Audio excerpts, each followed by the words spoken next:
dahsyat lagi bagi Raja di atas segala Raja. Bersama-sama tundukkan kepala, kita bersatu di dalam doa. Bapa yang baik, Bapa yang kami kenal di dalam nama Tuhan Yesus. Betapa hati kami limpah dengan ucapan syukur. Kami berterima kasih. Kembali kami dapat kesempatan di awal bulan ini beribadah kepadamu Tuhan. Kami percaya ibadah kami kepada Tuhan tidak akan sia-sia. Kami percaya ketika kami datang ke rumah Tuhan, tidak sewaktu kami pulang. Kami pulang pasti bawa berkat. Kami pulang pasti bawa mukjizat. Kami pulang pasti bawa kekuatan dari kerajaan surga. Pakai hamba-Mu untuk boleh menjadi saluran berkat. Urapi Tuhan di dalam bibir perkataannya, agar tidak ada satupun hikmat manusia yang disampaikan, hanya hikmat dari kerajaan surga. Allah Roh Kudus, Engkau disambut di tengah-tengah kami. Bergeraklah sebebas-bebasnya, bekerjalah seluas-luasnya. Ini ibadah-Mu, ini acara-Mu. Pakai hamba-Mu, sederhanakan firman-Mu, mampukan hamba-Mu untuk mengajar jemaat di tempat ini. Setiap kubu pertahanan yang dibangun oleh keangkuhan manusia untuk menentang pengenalan akan nama Tuhan Yesus, kami patahkan, kami hancurkan kuasanya di dalam nama Tuhan Yesus. Kuasa darah Yesus tutup bungkus kami sempurna. Dalam nama Tuhan Yesus, setiap kita yang siap diberkati firman Tuhan, Tiberias, Gading Nias, yang di gereja ataupun yang di rumah, sama-sama dengan bangga kita katakan amin. Kita berikan kemuliaan, tepuk tangan bagi Tuhan kita. Silakan duduk kembali saudara. Terpujilah nama Tuhan yang telah mengumpulkan saudara dan saya pada ibadah hari ini. Terimalah salam dari mimbar ini, lantai 4, lantai 3 dan lantai 2. Shalom Tiberias. Bisa lebih semangat lagi dong. Shalom Tiberias. Apa kabar semuanya saudara? Tuhan Yesus itu baik, amin. Saya belum melihat tangan-tangan yang bangga punya Tuhan Yesus bisa lambaikan tangan saudara. Kalau saudara nggak keberatan, boleh kasih tos kiri kanan saudara. Katakan bulan ini kita diberkati luar biasa. Ayo bilang saudara. Haleluya, puji Tuhan. Terima kasih kepada Tuhan Yesus untuk kepercayaannya saya boleh melayani. Terima kasih kepada Gembala Sidang yang saya hormati dan saya kasihi Ibu Pendeta Darniati Pariaji untuk kesempatannya pada hari ini. Saudara siap diberkati firman Tuhan? Coba yang siap diberkati bisa lambaikan tangan saudara dulu dong. Kita kasih kemuliaan, tepuk tangan bagi Tuhan kita. Mari sama-sama kita akan belajar pada hari ini. Tema khotbah saya adalah From Dream to the Destiny. From Dream to Destiny. Dari mimpi menjadi kenyataan. Sama-sama bilang sama saya, dari mimpi. Sama-sama bilang sama saya, menjadi kenyataan. Mimpi adalah hal yang gratis, amin saudara. Mimpi adalah apa? Gratis, saudara, tidak dibatasi oleh apapun dan gak bayar. Tetapi berapa banyak orang yang dari mimpi dan mimpi jadi kenyataan? Kan itu pertanyaannya. Mimpi gratis, tapi berapa banyak orang yang dari mimpi jadi kenyataan? Destiny dalam bahasa Inggrisnya mengandung arti adalah saudara, a future that someone or something will have. Atau masa depan yang seseorang atau sesuatu akan memilikinya. Kita percaya bahwa di dalam Yesus Kristus Tuhan, kita punya masa depan yang luar biasa. Katakan amin saudara. Nah kita akan belajar dari sebuah tokoh di Alkitab namanya Yusuf saudara. Dia menjadi orang nomor 2 di tanah Mesir. Dari mimpi penglihatannya dan menjadi kenyataan. Kita sama-sama belajar kebenaran firman Tuhan. Kejadian 37. Ayat 1 sampai dengan ayatnya yang ke-11. Khotbah ini, goal khotbah ini agar siapapun saudara yang punya mimpi besar, siapapun saudara yang punya harapan besar, siapapun saudara yang punya goal besar, selama saudara tidak menyerah, selama saudara bekerja sama dengan Tuhan, maka tidak ada yang mustahil bagi orang percaya. Coba colek kiri kanan saudara, katakan gak ada yang mustahil bos. Amin. Yuk sama-sama kita baca, saya baca ayat yang pertama. Saya baca ayat yang kedua, demikian seterusnya. Adapun Yakub, ia diam di negeri penumpangan ayahnya, yakni di tanah Kanaan. 2 saudara.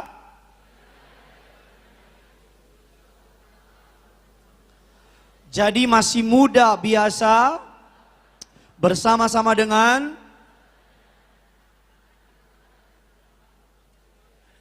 dan Yusuf menyampaikan kepada ayahnya kabar tentang.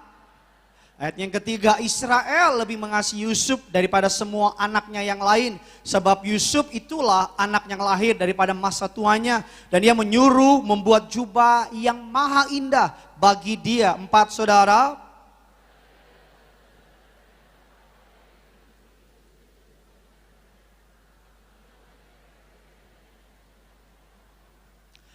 Pada suatu kali bermimpilah Yusuf, lalu mimpinya itu diceritakan kepada saudara-saudaranya. Sebab itulah mereka lebih, apa saudara?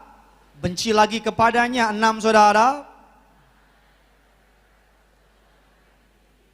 Tampak kita sedang di ladang mengikat berkas-berkas gandum. Lalu bangkitlah berkasku dan tegak berdiri. Kemudian datanglah berkas-berkas kamu sekalian mengelilingi. Dan sujud menyembah kepada berkasku itu. 8 saudara.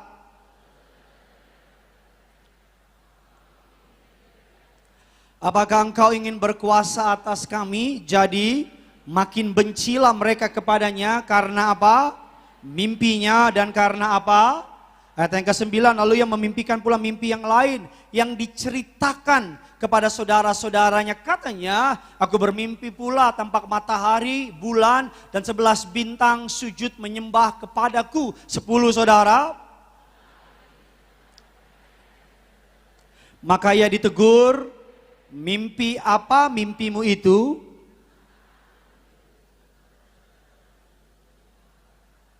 Ayat yang ke-21, ayat yang ke-11 sama-sama kita baca. Maka tetapi ayahnya menyimpan hal itu di dalam apa? Yang percaya firman Tuhan hidup, katakan amin. Alkitab mengatakan Yusuf bermimpi menjadi orang nomor 2. Mimpinya mengatakan 11 berkas menyembah dia, bulan, matahari, 11 bintang menyembah dia.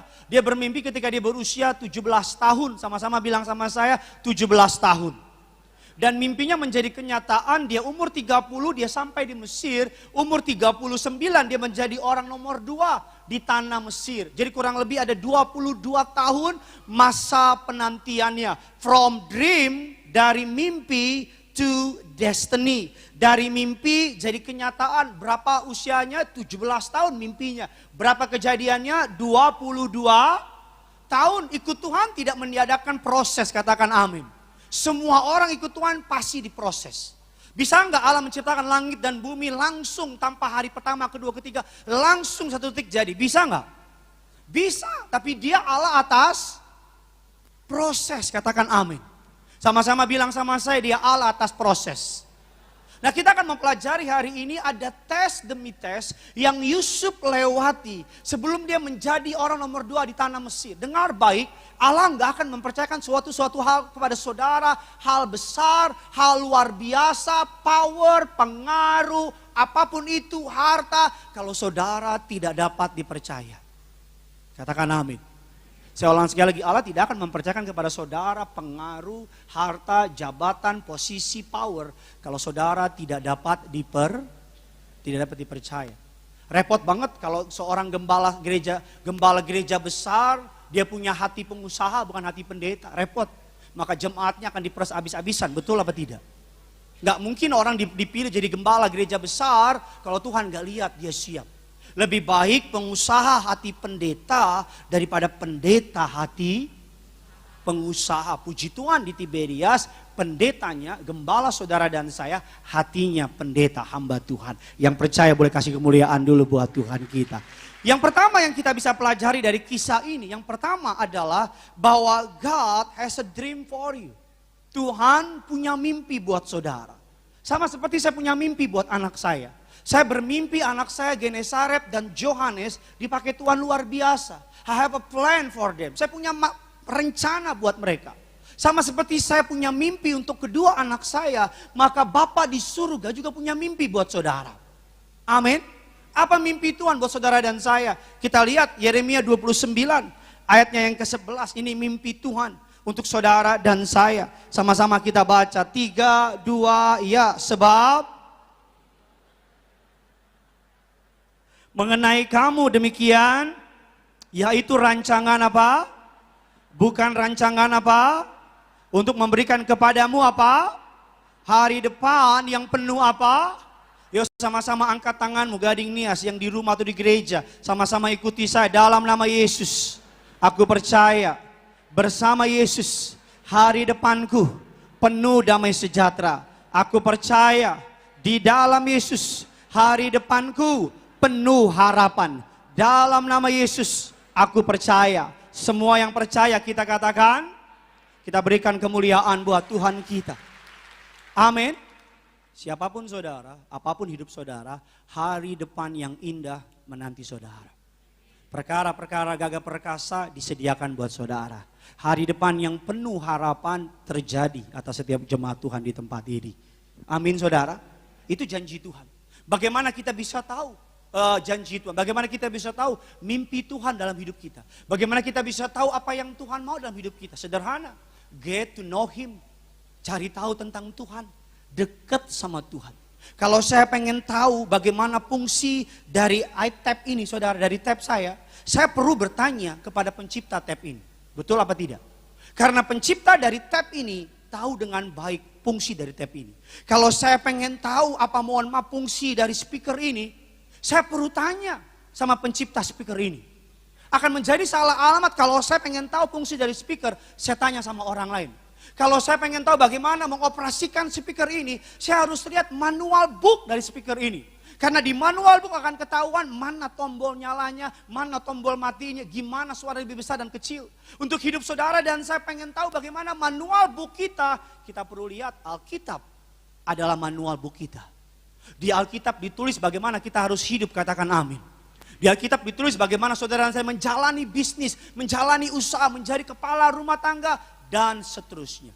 Kalau saya pengen tahu bagaimana fungsi HP saya, bagaimana WA-nya, bagaimana teleponnya, bagaimana kameranya, dan seterusnya, saya perlu bertanya kepada pencipta HP tersebut. Kalau saudara pengen tahu apa masa depan yang Tuhan punya dalam hidup saudara, jangan tanya sama dukun, jangan tanya sama orang pintar, tapi tanya sama siapa?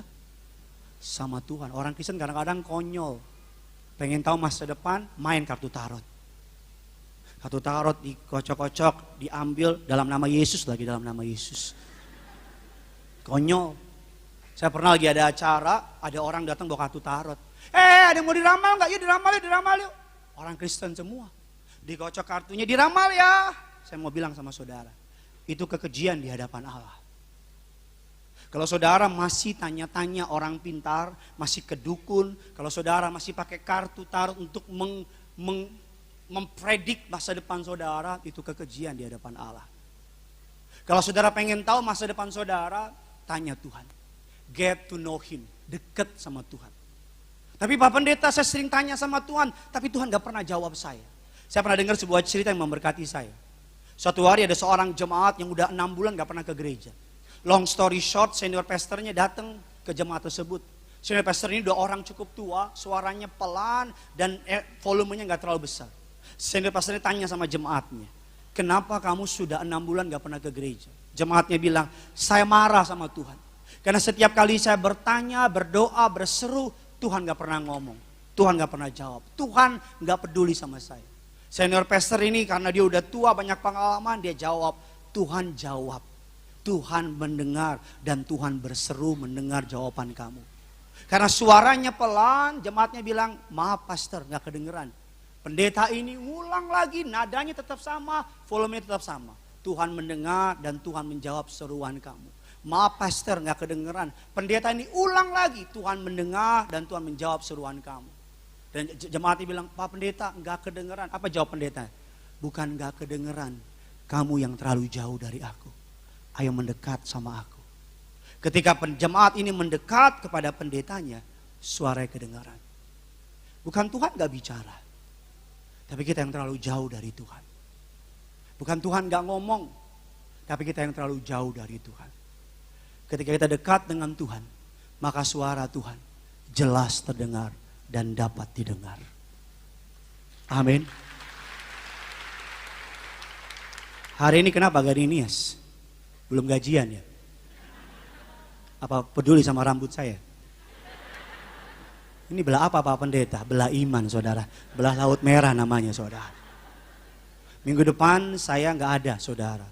Saya pergi ke Holy Land. Kok wah sih wah. Tapi saya pesan saudara tetap ibadah. Amin. Tetap gereja. Gak ada Gideon, gereja jalan terus. Gideon itu cuman wayang dipakai sama Tuhan. Dalam sebuah gereja bukan kehadiran MC yang penting. Bukan kehadiran pendeta yang penting. Dalam sebuah gereja kehadiran Tuhan lebih penting. Amin. Saya nggak bangga kalau dengar jemaat, kalau Gideon nggak ada jemaatnya nggak terlalu ramai di sesinya, yang ganti orang nggak ramai, saya nggak bangga, justru saya ngerasa gagal. Jangan ngefans sama pendeta, ngefans sama Tuhan aja. Amin saudara. Jangan ngefans sama pendeta, jangan berharap berlebihan sama hamba Tuhan, berharap sama Tuhan aja. Jadi minggu depan tempat ini harus ramai seperti biasanya. Kok nggak amin saudara? Coba yang minggu depan mau tetap datang ibadah, angkat tangan. Semuanya angkat tangan saudara ya. Ya puji Tuhan, tahan dulu. Ya udah difoto dari surga saudara ya. Kalau ngana bohong, Tuhan bilang ngana bohong ya tuh. Di Garinias ngana angkat tangan. Amin. Cuma 1 minggu saudara. Aku akan pergi hanya sementara. Aku akan kembali untuk selamanya. Kita pertama, God has a dream for you. Tuhan punya masa depan, mimpi masa depan yang indah bagi saudara. Sama-sama bilang sama saya, masa depan yang indah Tuhan siapkan buat saya. Ayo kasih kemuliaan, tepuk tangan buat Tuhan kita. Sekarang kita masuk ke dalam bagian utamanya. Bagaimana from dream to be destiny. From dream to destiny. Bagaimana dari mimpi bisa menjadi kenyataan. Ada beberapa tes yang dilewati oleh Yusuf. Tes yang pertama dilewati oleh Yusuf saya sebut dengan istilah passing the pride test. Atau melewati tes kesombongan. Sebelum Tuhan mempercayakan sesuatu yang besar sama saudara, Tuhan mau lihat dulu saudara rendah hati apa tidak, katakan amin. Yang repot orang udah miskin aja sombongnya minta ampun. Dia naik motor orang paling miskin sedunia. Naik motor udah sombongnya minta ampun, padahal motornya baru cicilan bulan pertama 10 tahun kemudian. Sebelum Tuhan mempercayakan sesuatu sama saudara, Tuhan mau lihat dulu, saudara punya karakter rendah hati ini enggak, katakan amin. Karena orang yang rendah hati akan diangkat tinggi oleh Tuhan, katakan amin. Bilang kiri kanan saudara, rendah hati diangkat Tuhan. Bilang sama yang baru ngomong, tinggi hati diturunin Tuhan. Ayo kasih kemuliaan, tepuk tangan dulu buat Tuhan kita. Kita akan lihat saudara, apa buktinya saya bilang Yusuf ini, mohon maaf saudara, sedikit koki atau sombong. Kita lihat Kejadian 37 ayat 4, lalu kita lompat ayat 4, 5 dan ke-8. Ayat 4, yuk sama-sama kita baca. 3, 2, 1, ya setelah bahwa ayahnya lebih mengasihi Yusuf dari semua saudara-saudaranya, maka dan tidak mau menyapanya dengan apa? Kita lihat ayat yang kelima, ini kunci ayat yang kelima. Sama-sama Gading Nias, 3, 2, ya pada. Sebab itulah mereka lebih benci lagi kepadanya. Ayat yang ke-8 sama-sama kita baca. Lalu saudara-saudaranya berkata kepadanya, apakah engkau ingin berkuasa? Jadi makin bencilah mereka kepadanya karena mimpinya dan karena apa? Yusuf tahu bahwa dia dibedakan dari abang-abangnya. Yusuf tahu bahwa papanya Yakub memberikan jubah yang maha indah kepada Yusuf. Yusuf tahu bahwa dia dapat mimpi. Mimpinya benar apa tidak? Benar. Mimpi jadi kenyataan apa tidak? Jadi, tapi kesalahan Yusuf menceritakan mimpinya tanpa hikmat. Tanpa yang namanya bijaksana. Yusuf menceritakan mimpinya belak-belakan kepada kakak-kakaknya. Saudara perlu mengetahui bahwa Yusuf pada masa itu usianya 17. Beda setahun sama saya. Dan kakaknya yang paling tua namanya Ruben. Usianya 45 atau 47. 47 tahun. Dapatkah saudara membayangkan kakak-kakaknya lebih tua, 47, 45, 40, 30. Dan tiba-tiba ada anak usia 17 tahun. Ngomong sama kakak-kakaknya bilang gini, aku punya mimpi. Kita lagi di ladang. Ada 11 berkas bangkit. Dan 11 berkas itu menyembah aku. Bayangin perasaan abang-abangnya dengar anak 17 tahun cerita bahwa mereka akan menyembah anak kecil. Kalau orang Betawi bilang, gila lo tong. Saya bisa nangkap masih maksud saya? Gak semua yang dari Tuhan. Saudara perlu ceritain sama orang.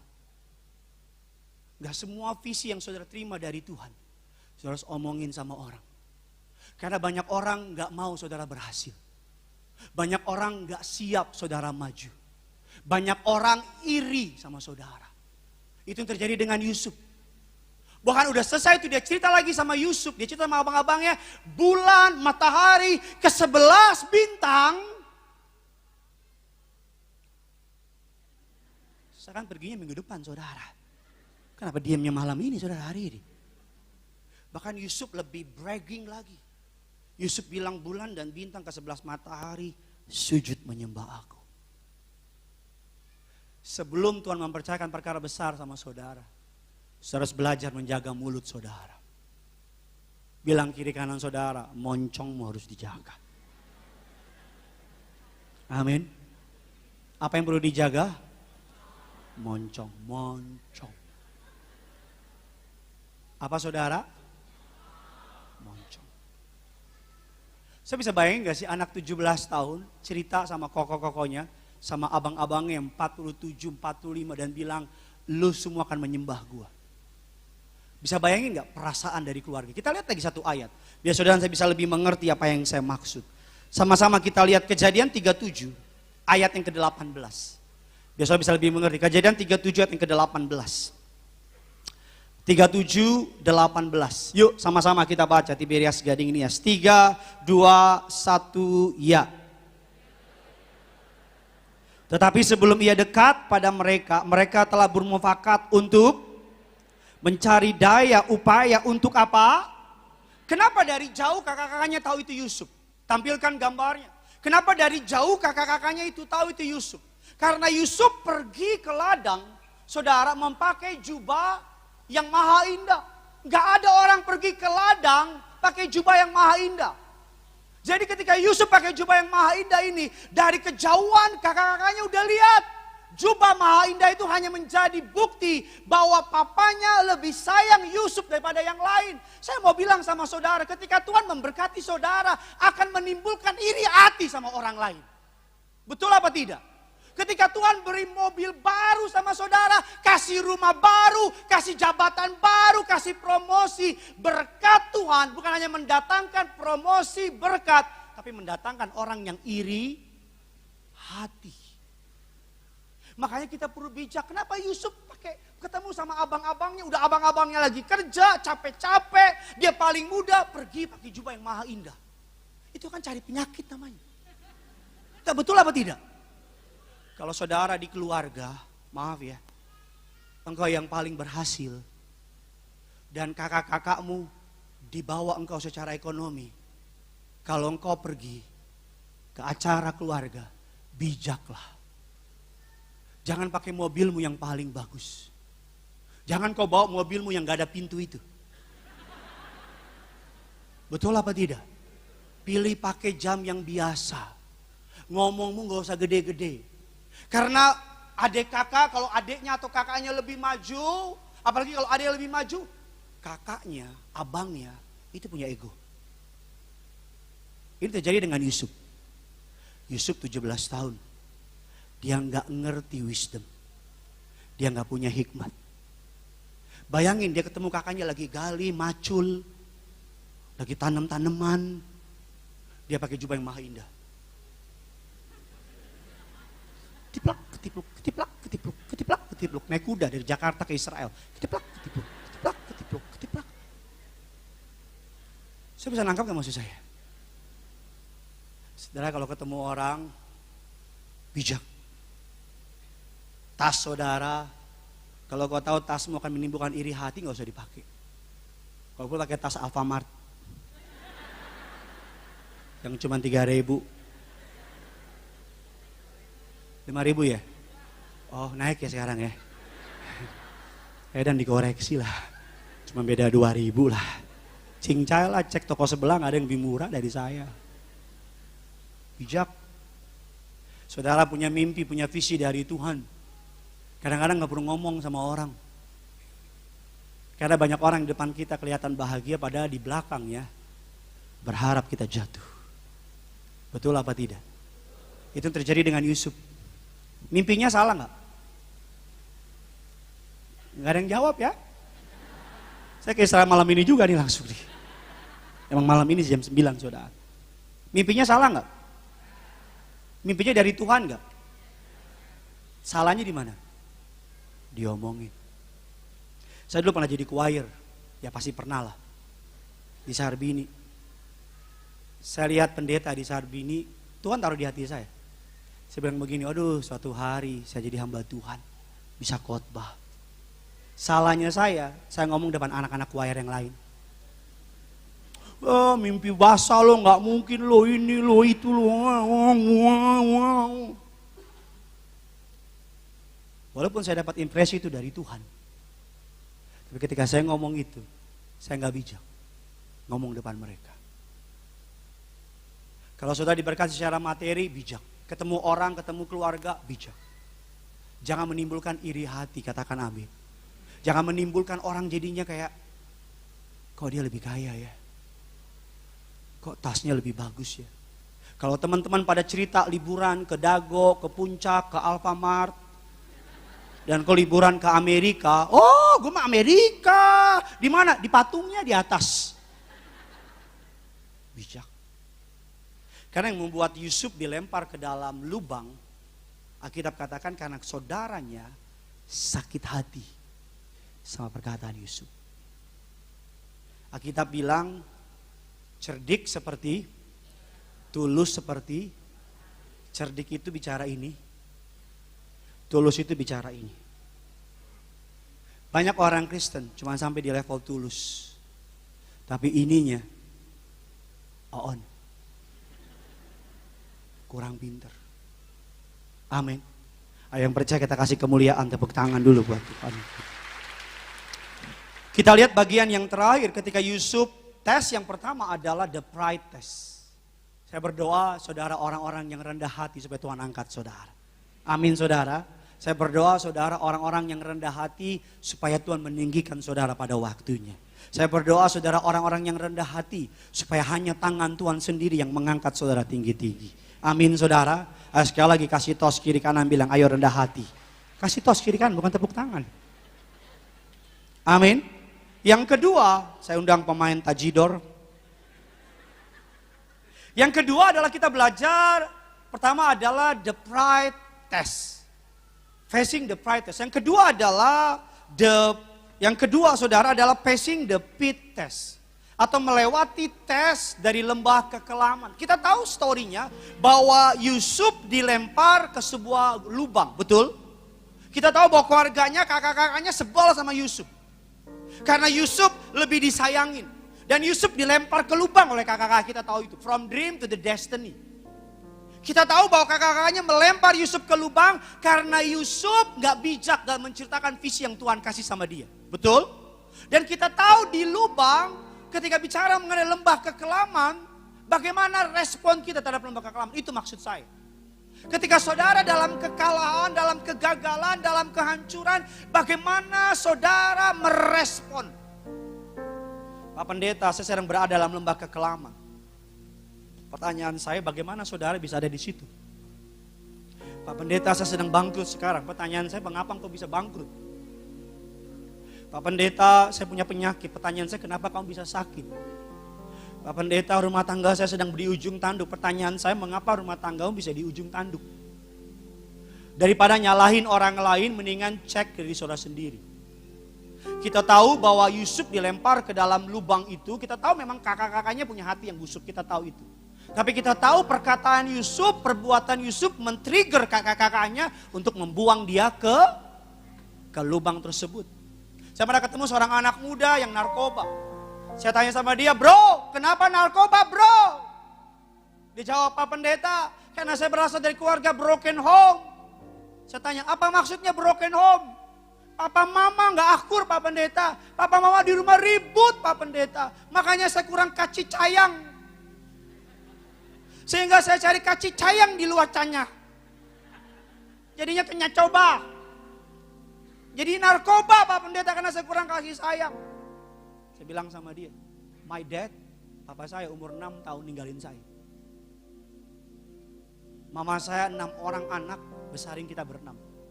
Dan sampai hari ini, saya gak pernah tahu apa itu rasain narkoba.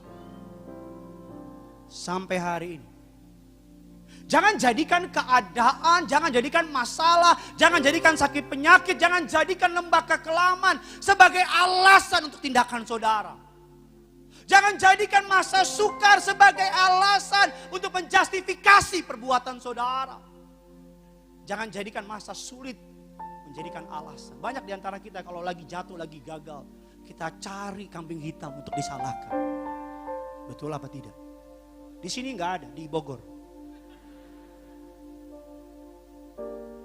Ketika manusia jatuh dalam dosa, ketika Adam memakan pohon pengetahuan yang baik yang benar. Saya mau tanya sama Tiberias Gading ini yang di rumah ataupun yang di gereja.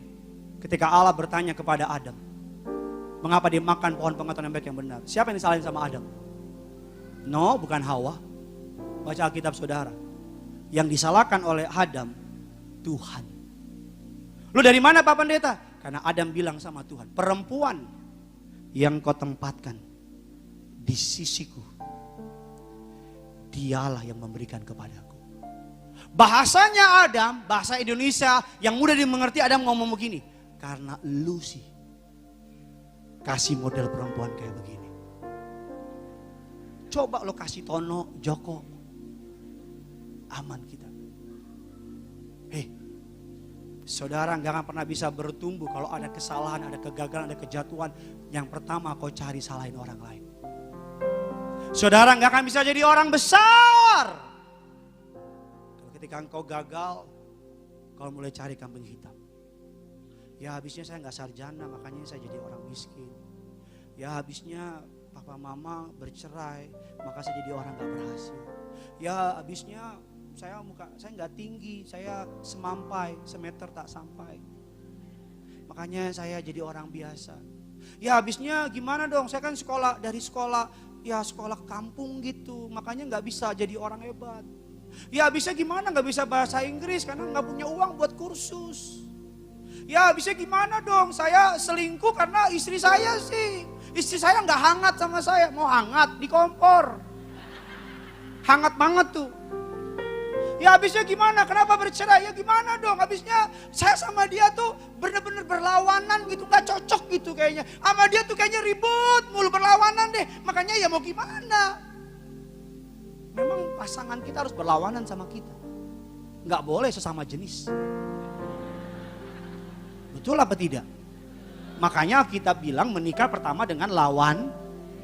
Kalau menikah dengan sesama jenis repot kita.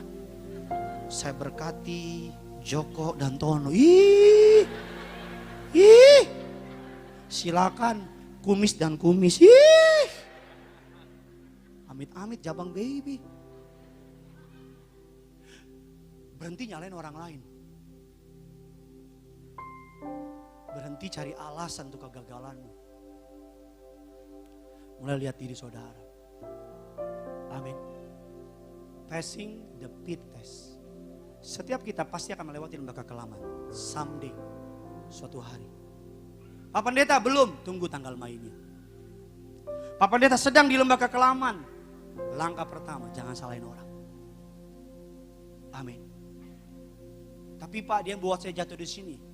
Pasti ada bagian yang buat kau di situ. Karena pada prinsipnya kita yang menentukan hidup kita. Perkataan orang masuk apa enggak kita nentuin. We are captain of our ship. Kita kapten untuk kapal kita sendiri.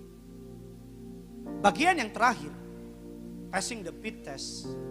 Bagaimana kita melewati from dream to destiny. Dari mimpi jadi kenyataan. Yang pertama adalah facing the pride test. Melewati tes kesombongan.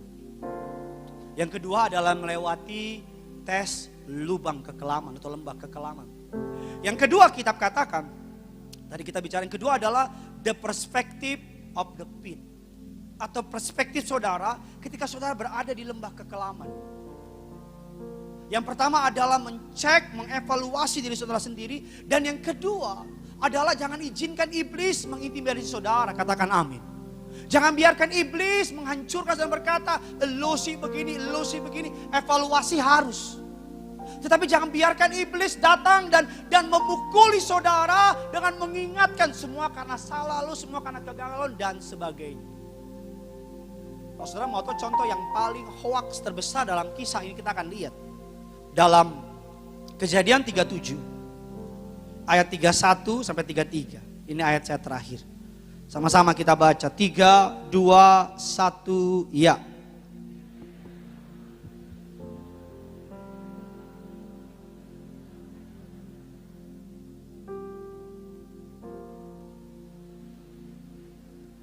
Ayo ulang baca lagi ayat 32. Jubah maha indah itu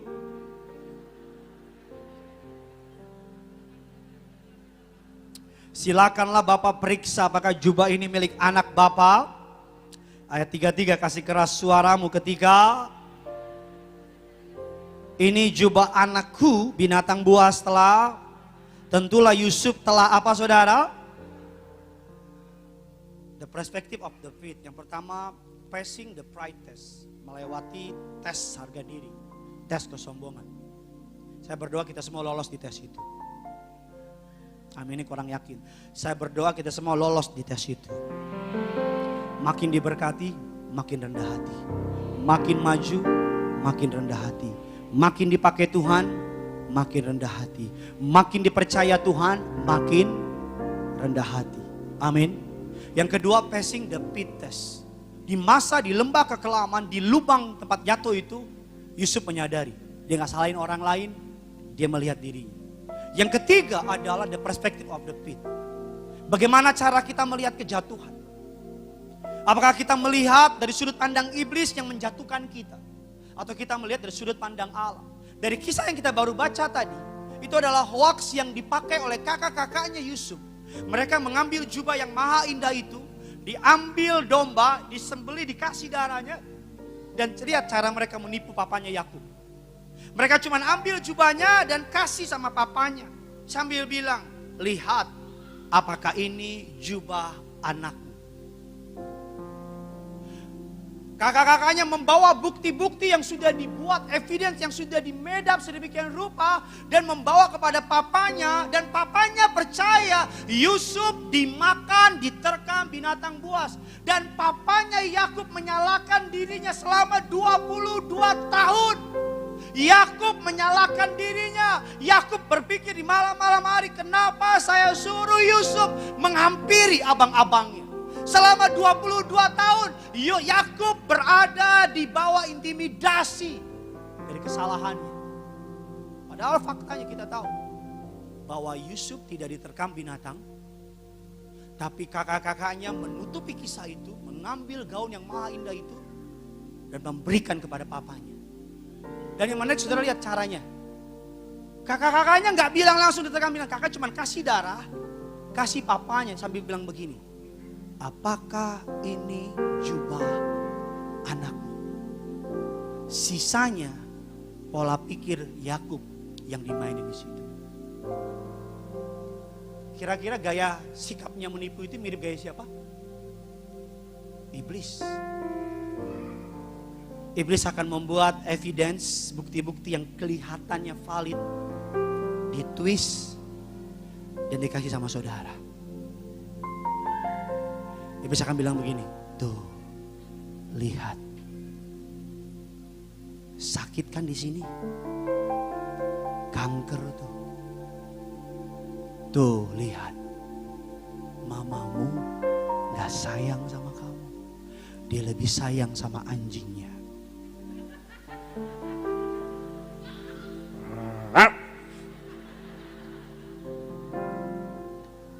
Tuh, lihat. Udah doa berbulan-bulan, doa semalaman, gak dijawab kan? Tuhan mah gak peduli sama kamu. Dia pakai bukti-bukti yang ada, ditwist, dipresent sama saudara.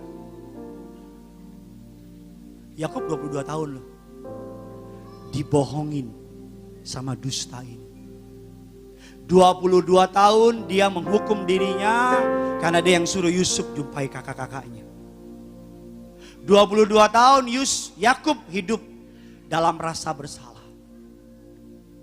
Saya pernah melayani seorang ibu yang anaknya kecelakaan naik motor mati di jalan. Dia bilang, Pak mungkin dia nonton sekarang. Kalau ketemu saya ngomong gini, coba aja. Coba aja. Coba aja Pak, waktu dia pergi Pak, saya tahan dia Pak. Anak saya sekarang masih ada sama saya. Coba aja ya Pak, saya gak beliin dia motor Pak. Waktu dia minta motor Pak, saya udah feeling Pak. Tapi karena dia minta terus dari ulang tahun saya kasih motor Pak. Coba aja saya yang bunuh anak saya Pak. Kalau saya gak kasih dia motor Pak, dia gak akan mati hari ini. Itu dosa iblis. Iblis berusaha nyerang kita. Coba ya Pak, coba aja Pak. Hari itu saya ajak dia pergi, saya mau pergi Pak waktu itu Pak. Tapi karena saya sibuk gak jadi pergi Pak. Kalau saya ajak dia pergi Pak, pasti anak saya gak mati hari ini. Bertahun-tahun setiap malam dia menyalahkan dirinya untuk kejadian meninggalnya Pak Mama, anaknya. Bahasa orang dunia coba aja. Coba aja gue gak ketemu dia. Coba aja gue gak keluar. Tapi bahasa anak Tuhan bukan coba aja. Bahasa anak Tuhan sekalipun, walaupun. Sekalipun ada badai, aku tetap percaya sama Tuhan. Walaupun ada masa sukar, aku punya iman. Tuhan gak pernah lalai menolong aku. Amin. Change your vocabulary. Ubah caramu ngomong. Jangan coba aja. Tapi sekalipun, walaupun. Yang terakhir, Yusuf adalah tipologi gambaran dari Yesus. Katakan amin. Sama-sama bilang sama saya, Yusuf gambaran dari Yesus. Apa buktinya Pak Pendeta? Sederhana. Yusuf adalah anak yang dikasihi oleh papanya, Yakub. Dan kita tahu bahwa Yesus dikasihi oleh, halo, shalom, oleh siapa bos? Oleh bapaknya. Kita tahu kesamaan yang kedua bahwa Yusuf dimulai penderitaannya oleh saudara-saudaranya ketika Yusuf dipakaikan pakaian jubah yang maha indah. Yusuf mulai diolok-olok dengan keluarganya, dengan saudaranya ketika Yusuf memakai pakaian kerajaan. Bandingkan dalam Yohanes 19 ayat yang kedua, di mana Yesus memulai penderitaannya, dia mulai diolok-olok orang banyak dan dia dikenakan jubah warna ungu. Yang notabene adalah jubah kerajaan. Ungu adalah warna kerajaan. Berikutnya yang ketiga, Yusuf dijual sebagai budak dengan harga 20 koin perak. Yesus dijual kepada imam Farisi, ahli Farisi dengan harga berapa? 30 koin perak. Dan ini yang paling keren. Siapa yang jual Yesus? Yudas. Siapa yang jual Yusuf? Saudaranya paling aman ya. Ya kan saudaranya ada banyak ya, siapa namanya ya? Siapa yang menjual Yusuf? Yehuda. Yang menjual Yusuf adalah Yehuda. Siapa Yehuda? Akar kata bahasa Ibrani, saya tampilkan. Kata Yehuda dan kata Yudas itu sama. Cek Alkitab saudara. Kata Yehuda dan kata Yudas, akar katanya sama. Kebetulan? Enggak. Saya percaya enggak kebetulan. Ini menjadi gambaran bahwa Yusuf adalah tipologi gambaran dari Yesus di perjanjian lama. Amin. Mungkin kita akan belajar lebih dalam lagi ketika Yusuf ada di rumah Potifar, ketika Yusuf ada di penjara, ketika Yusuf ada di kerajaan. Doa saya agar mimpi saudara menjadi kenyataan. Agar mimpi yang Tuhan taruh di hati saudara menjadi your destiny. Selamat hari Minggu. Tuhan Yesus memberkati saudara. Sama-sama kita bersatu.